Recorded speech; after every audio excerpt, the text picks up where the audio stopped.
welcome to BNN Canada with me, Nivedna Prabhu, as India is completing its 73rd Independence Day. Who better to come on the show and talk to us than the Consul General of India in Toronto, Apoorva Srivastava. Thank you so much for coming on the show and taking the time out. Thank you so much for inviting me. I'm very happy to be here. It's always a pleasure to be in conversation with you and see you at various events in Toronto whenever it is anything to do with India, of course. And now with Independence Day just around the corner, my first question to you would be, what did Independence Day really mean to you while growing up? Independence Day has been, it's of course, as you know, it's one of the biggest festivals which brings all the Indians together. There are so many festivals. It is celebrated separately by various people in various regions, various religious communities. But this is 15th August is one thing which brings all of us together. And it's the Independence Day, the sense of patriotism, the sense of belongingness. That is most important, to me for the Independence Day. Right, and I'm pretty sure when you were in school, you remember the flag hoisting, and if you could talk to us a little bit about your childhood school memories to do with Independence Day, because that's one thing that I still remember. Yeah.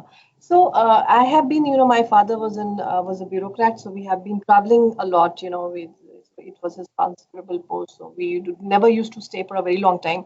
But whatever schools I went, I have this fond memory of all of us dressing up and going to the school in the morning at 8 o'clock, getting the flag hoisting, singing the national anthem together with everybody, and at the end, the most importantly, getting those 2 laddus, which were extremely important. So these laddus later, changed to, samosas and little different things. But, my fond memories of getting those laddus to eat after the Independence Day and the chutti after that. So we used to, and also, my parents used to take me out for a drive and we would wave the flags.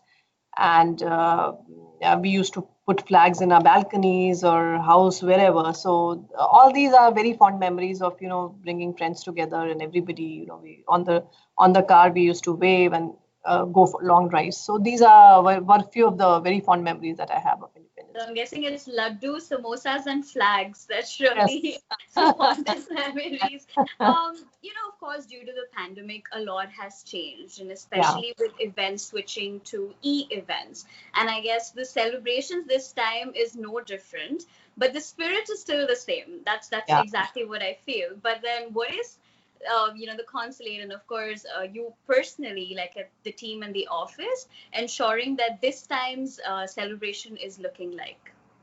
When we thought that the celebrations has to be befitting of of Independence Day, and plus it has to be in a very safe and virtual manner. So we decided on few things. First is the most important, the official flag raising, which is held in consulate. So we are continuing with that. So 10 to 10:15, but it will be, flag hoisting, then singing of national anthem, and then my reading of the president's speech. That's the regular thing. We follow it all over the world. Right. So that's the most official part of the thing. So that I'm doing from 10 to 10:15 a.m. in the morning, and it's live on Facebook and Twitter, our social media. And I would request all your viewers and yourself to please join us so that we can all sing, national anthem together. So that is one thing. Secondly, the grand Panorama India Parade. So that has gone virtual. So the floats are in form of 10-minute submissions. And they'll be, on 15th and 16th, it would happen virtually. Then Taste of India Festival, that has also gone virtual. And the most I'm really, really excited about, the illumination of iconic locations in Canada. That is Niagara Falls, CN Tower, and the Toronto sign, all in tricolors. So I'm really, really excited on that. So that ways, I think we are kind of celebrating it in a befitting manner. Then there's a car rally. Then there's a plantation of 74 trees in Brampton. Then, of course, with CIF, we are doing, giving some food to the frontline workers. So that's how we'll be, celebrating the Independence Day safely. So you did mention about Niagara Falls, CN Tower, being lit in the tricolor. So my next question would be on that basis. How do you really view the ties between India and Canada now that we're also celebrating Independence Day? India and Canada are strategic partners, first of all. And, because there's so much similarity that they are natural partners, we are both democracies, we are both very diverse countries, we both have same views on international relations. We are part of G20. So we have a very close relationship. And most importantly, it's tied by, 1.6 million Indian Indo-Canadians who live here, plus 700,000 Indians who live here and work here. And there are 225,000 students who have been studying here, which form the largest component of international students in Canada. So all these, the Indians and the Indo-Canadians are the living bridge between India and Canada, and that really binds us together. And of course, if you talk about commerce, relationship, technology, everything, we are working on it, and it's a lot of close relationship. But I think the people-to-people relationship is really, really good, and it binds us together. Talking about India and Independence Day, are there a couple of things that you really missed about India? I mean, I'm sure there are lots, but considering we're talking about Independence Day, are there a few things that you really miss about home?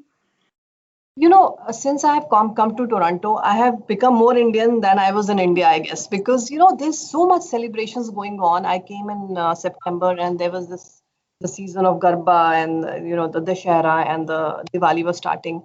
So I haven't celebrated so much Dashera and Garba and Diwali in my life ever in India in 1 year, like I did in Toronto. You get every food is available here. Even the Indian stuff is available here. So on that plane, definitely you don't miss anything. Rather, I have gone to gurudwaras, I have gone to temples, I have gone to mosques, I have gone to churches, because there are so much diverse communities here, and I've been invited to wherever Indians have been celebrating. So I've gone to all these places. So that ways I don't miss the cultural aspect, definitely. But of course I miss my family, and I also miss going and seeing the 15th August parade, which we used to go every year in Delhi. So that one I can say I'm missing.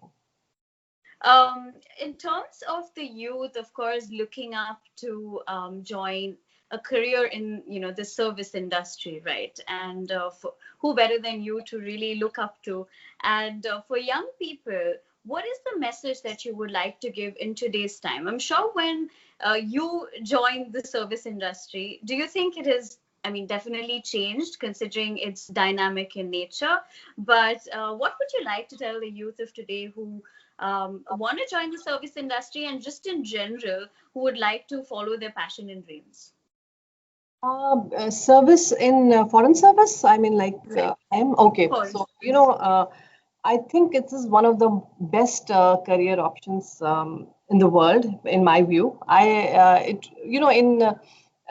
When you give this exam, the UPSC exam, you don't know where will you fall, where will your rank fall, and so I'm very lucky to got foreign service, and the pride which you get by just representing your flag. You're always sitting in front of your flag, like you can see right now.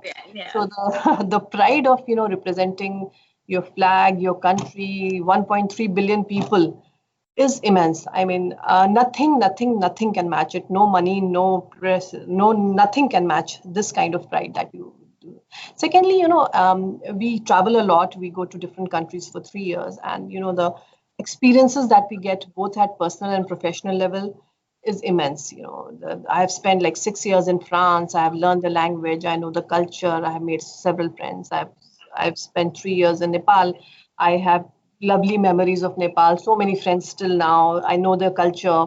And you learn so many new things. And now in Canada, I'm learning. It's been almost 1 year, but I am still learning, and I'm making friends. And this kind of. And you surpassed your first winter. Yeah. Yeah. So I know I haven't seen so much snow in my life ever. So Yeah. I'm gradually learning how to enjoy the snow. So, and the shoveling part, of course. So definitely, it's one of the greatest career options. And for all the youth out there, I mean, you just have to follow your dream. You just want. I know that when you finish your study, there's always a juncture when you don't know what to do with yourself. I had this problem. Everybody has this problem. But you somewhere inside that what do you want to do, and plus keep working hard. I think there's no shortcuts to hard work. You have to work hard, and then um, follow your dreams, and everything will come true. And if it doesn't, world won't stop. I mean, you can always find another passion and another thing to do, and you'll eventually love that also. So please follow your dream and do whatever you want to do. And never forget your country, nor never forget your roots. Never forget your friends who have ever helped you, who are with you. Never forget your family. Your parents are your best anchor. So just do well and be happy and stay safe at this point of time, definitely.